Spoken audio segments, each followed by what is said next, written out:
I hope you're having a great day. Today I want to talk about, again, fat loss, because that's the most frequently asked question after we get questions on cancer, diabetes, autoimmune conditions. If it's not a disease, it is, Luke, I'm struggling with fat loss. There's so much of information out there. Take what serves you, dump the ones that don't.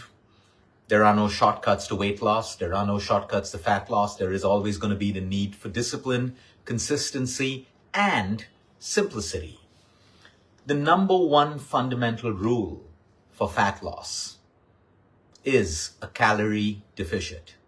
Do you need to go and count your calories? If you want to, you can, but I'm going to teach you a simple way. And why I'm speaking about this subject again is because a couple of days ago I read this experiment that a gentleman did at McDonald's. Okay, big guy needs 2,800 calories a day. For 1 month, he ate at McDonald's, his breakfast, his lunch, and his dinner. But he maintained 2,000 calories. It's easy to calculate your calories because in McDonald's, everything is mentioned calorie-wise. After a month, he lost an enormous amount of weight. His triglycerides came down. His overall cholesterol levels got absolutely normal based on what he posted. Now, obviously, please use a lot of vitamin C and understand. Vitamin C is common sense, by the way. I'm not telling you that you should run to McDonald's and eat 2,000 calories and reduce weight. He wanted to prove to people of how the subject of energy balance works in the human body. And you can take all the supplements in the world. You can do all the workouts that you want. You can chant, you can meditate, you can take green concoctions in the morning. But if your energy balance is out of place, what do I mean by that? You're eating more than your body can burn. You will not lose body fat. When bodybuilders try to cut down, they go into a calorie deficit.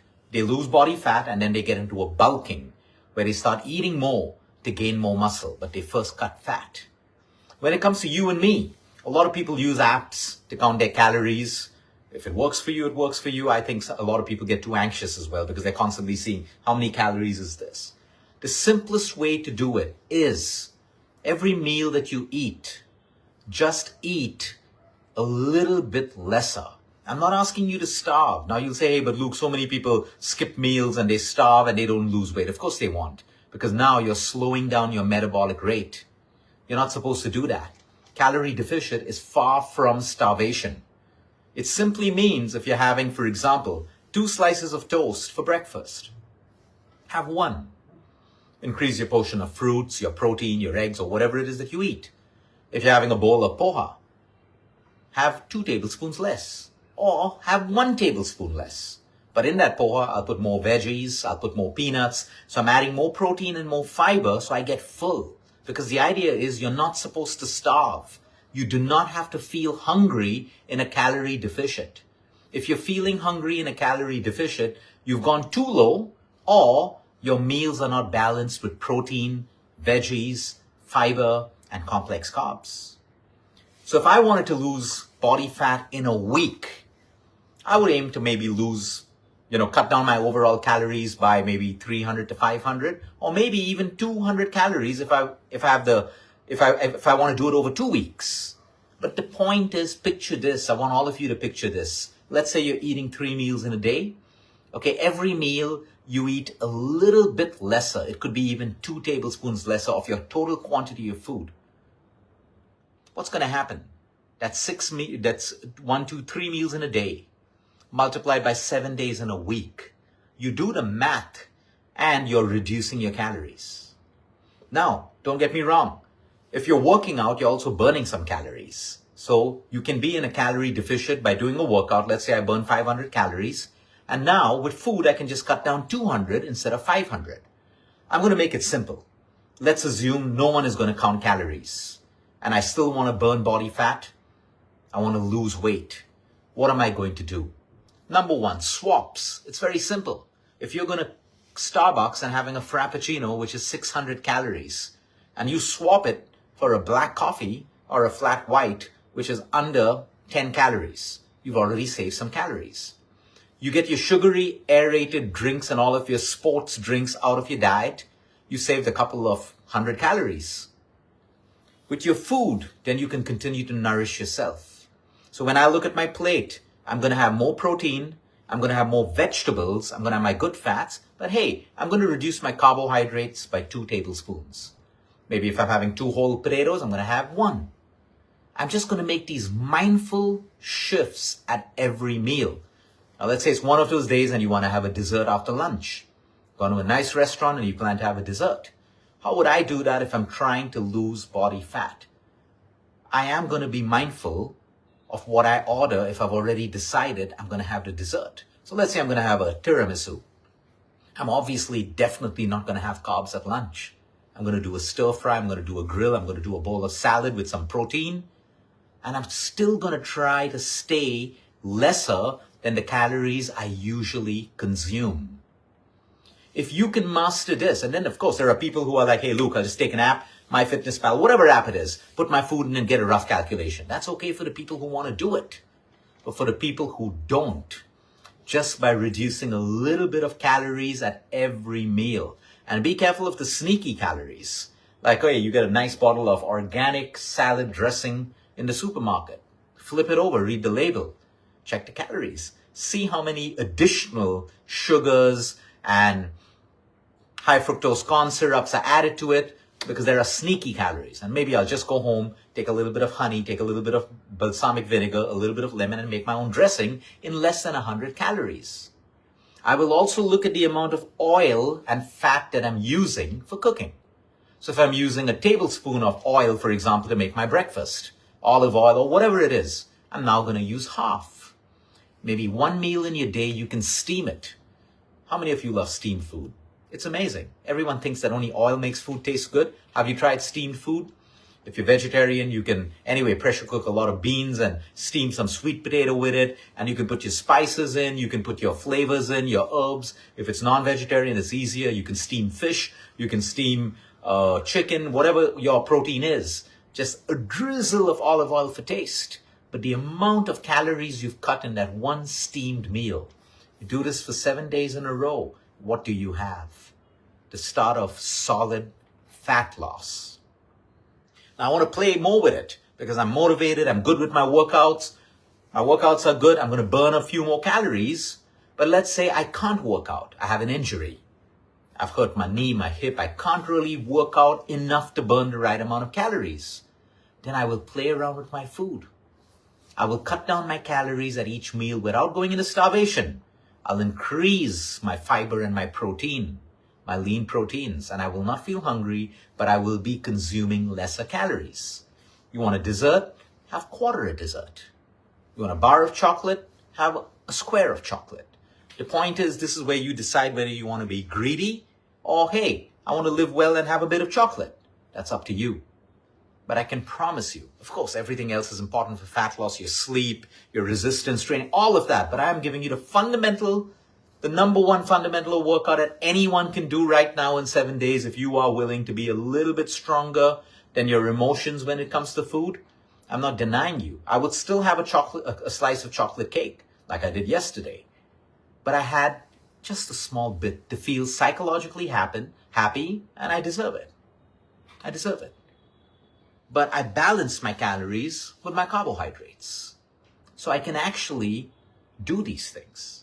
Because I can tell you there's a whole population of people who are so strict with their diets and so unhappy and so health obsessed that they have a bigger health worry. Because happiness is actually great health.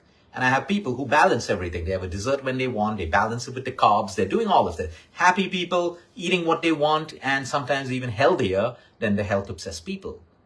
So the whole point is calorie deficient. It doesn't have to be a large deficient. The whole McDonald's experiment was done not to motivate you to eat outside food, because he mentions those foods have trans fats, they have the worst oils, they're deep fried, so it'll mess up your health. He just wanted to prove that no matter what you're eating, it finally comes down to energy balance. If you want to lose fat, you got to eat lesser than you're able to burn. So let's say today got over, it was a busy day, I've not had a chance to work out.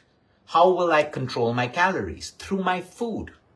If every workout burns 500 to 6 calories for me on a daily basis, but I haven't done my workout today, I'm going to see how to get those 500, 600 calories off each meal.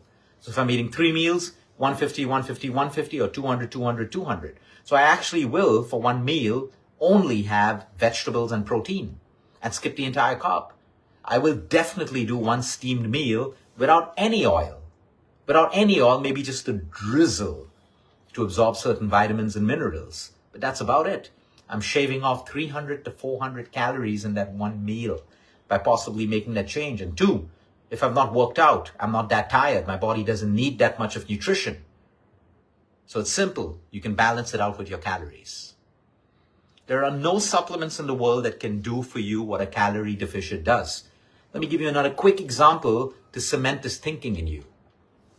There are diabetic drugs that work on controlling your insulin to control your diabetes. But yet diabetics on diabetic drugs find it very difficult to lose weight because your diabetic medication is not a weight loss drug. It's not a weight loss drug. It just works with your insulin and your blood sugar levels. Now let's come to Ozempic, Mounjaro, and all of the new weight loss supplements coming in. That, how is it successful? If it is successful, of course, you got to be aware of all the side effects. It works on suppressing your appetite. And because you eat less, you're in a calorie deficit and you lose weight. So you see, the fundamental of the drug also works on the fundamental that you have the choice of right now. So there are so many people, hey, Luke, I heard the side effects. I don't want to do this drug. Please tell me how to do it. I say you can make the drug work for you by just following the fundamental. Eat a little bit lesser.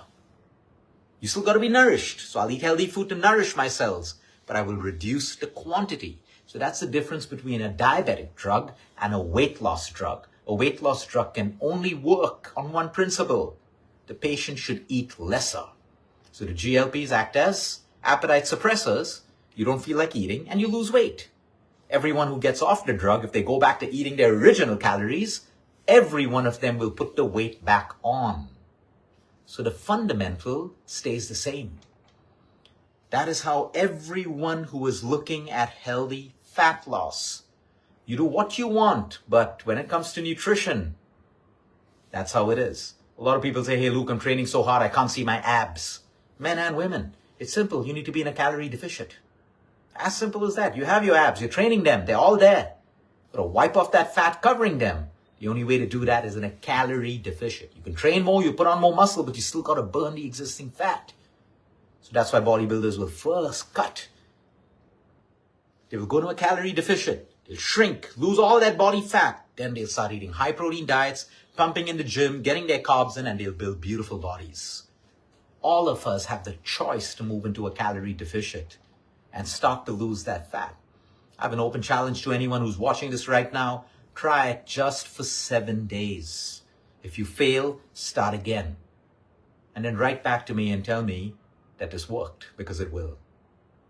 Finally, it's our emotions that come in between, that little moment of greed, that little I'm tired today, let's just eat, or all of those things. Just a little bit less. I have a client who followed this advice by reducing just 1 tablespoon of food at each meal for a month.